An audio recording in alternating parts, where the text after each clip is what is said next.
Welcome back, students. Let's move forward. So our next topic is relation between modulus of rigidity and alpha beta. For this सबसे पहले क्या बनाएंगे, एक diagram. Cube जो हमने ली थी A B C D E F G H, उसका हम सिर्फ सामने वाला फेस उठाएंगे A B C D. ठीक है. मॉड्यूलस ऑफ रिजिडिटी आता है तो इसका मतलब will be talking about sharing strain.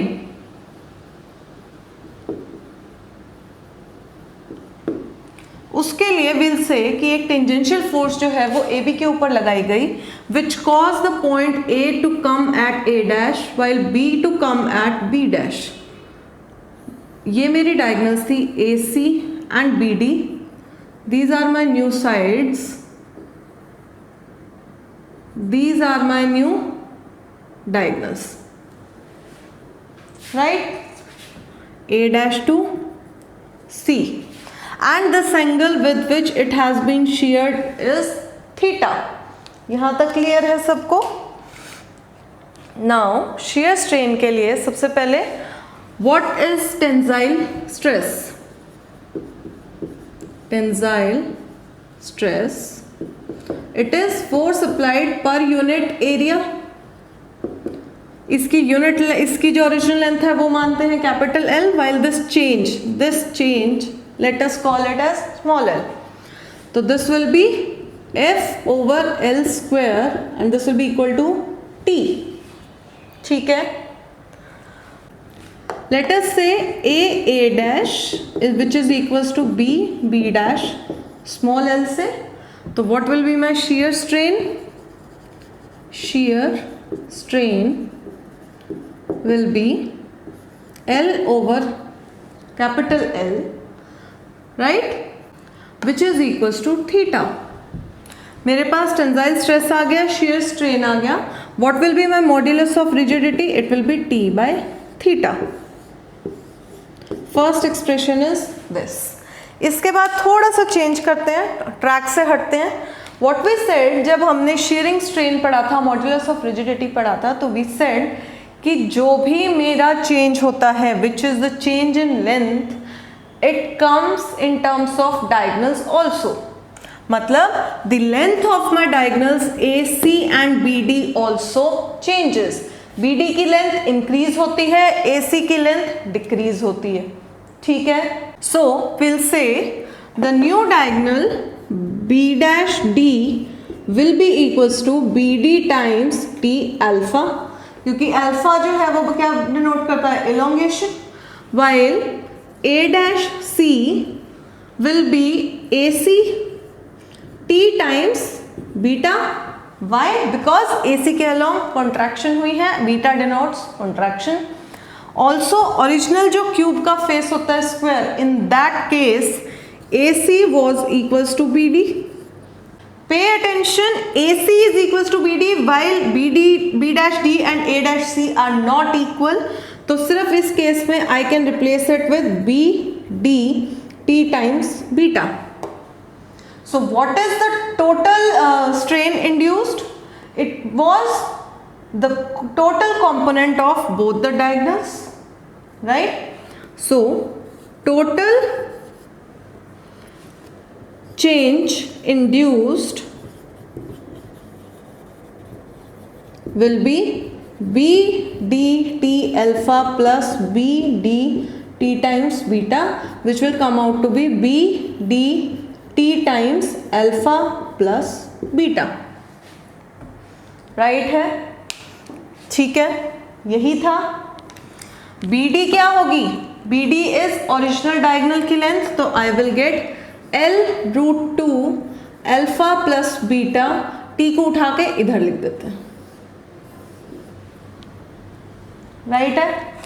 उसके बाद इफ यू रिमेंबर पुराने टाइम पे जब हमने शीयरिंग स्ट्रेन किया था और उसके कंपोनेंट्स निकाले थे कि it is the sum of compressive strain plus the elongation strain, तो हमने एक B से E के ऊपर क्या किया था, एक परपेंडिकुलर ड्रॉ किया था. ये एंगल मेरा 45 आया था.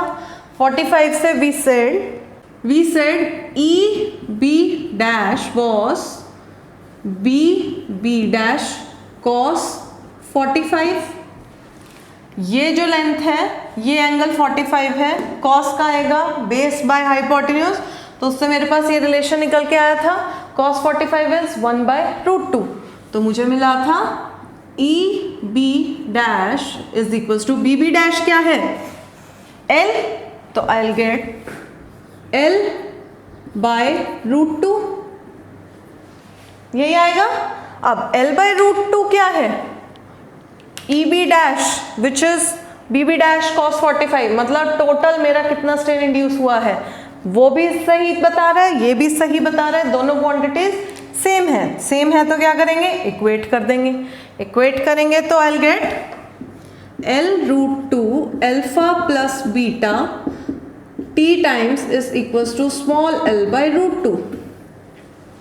ठीक है, यहां से L t by small l, इसको इधर ले आता है स्मॉल l को, ये इधर चला जाएगा, तो I will get 1/2 times alpha plus beta.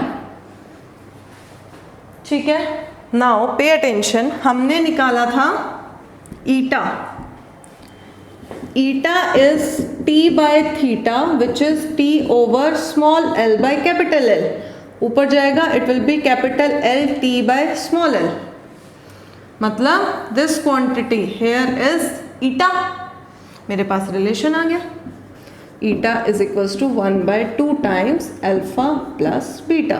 This gives my required relation between modulus of rigidity and compressive and elongating strains. Clear है, यहाँ तक किसी को कोई डाउट है? हमने क्या किया है, सिर्फ स्ट्रेस निकाला, स्ट्रेन निकाला, मॉड्यूलस ऑफ रिजिडिटी करी, डायगोनल्स के टर्म्स में कंपोनेंट्स निकाले, उनको एडअप किया, नॉर्मल टर्म्स के अंदर मेरी इलोंगेशन क्या है उसकी वैल्यू निकाली, दोनों को इक्वेट करा, I get my relation. Clear है? Now we have find relation of Young's modulus, bulk modulus and modulus of rigidity with alpha and beta. The next step is इन तीनों के आपस में रिलेशन, इलास्टिक कॉन्स्टेंट्स मेरे जितने भी हैं y, k एंड ईटा, इनका inter relation. So the next topic is relation between k, y and eta. See, the first thing is we have already derived the relation between alpha and beta. That means हमारे पास इन तीनों की जो values हैं वो alpha and beta की terms में हैं। Next, I have to cover this topic, so I am covering. But the whole purpose is ये जो topic है you can do it yourself. तो try to do it simultaneously, देखते देखते खुद से करने की, because इसके अंदर we are not doing anything new, we are just solving these 3 equations simultaneously. उसके टर्म से हमें एक दूसरे के अंदर वैल्यूज निकालने हैं, तो there is nothing new, try to solve it simultaneously, video को देखते देखते। तो आगे चलते हैं, हमारे पास first relation was y is equals to 1/alpha, second was k is equals to 1/3 times alpha minus 2 beta, while third was eta is equals to 1/2 times alpha plus beta।